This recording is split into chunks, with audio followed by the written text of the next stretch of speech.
Hey friends, if you wish to fix Windows upgrade error with the error code 8007001F-0x4000D, then please watch this video. I will guide you through the procedure. So the first solution is to run Windows Update. So right click on the Start button, select Settings from the menu, go to the Windows Update tab, click on Check for Updates and it will check for all the updates. The next one is to perform an SFC scan. Search for command prompt in the Windows search bar and click on Run as Administrator. Now type the command sfc space forward slash scan. Now hit enter. Let it complete itself and reboot your system after that, because this will be one of the major fixes for this specific error which is related to upgrading the system.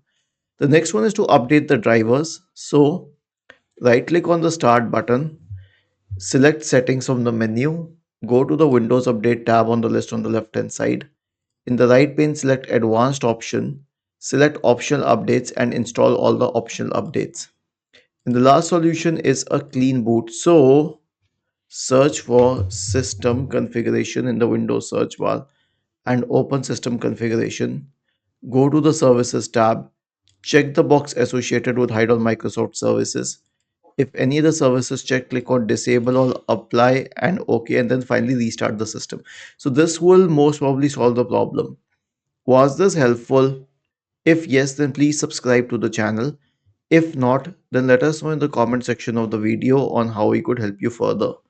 Thank you for watching this video and have a nice day.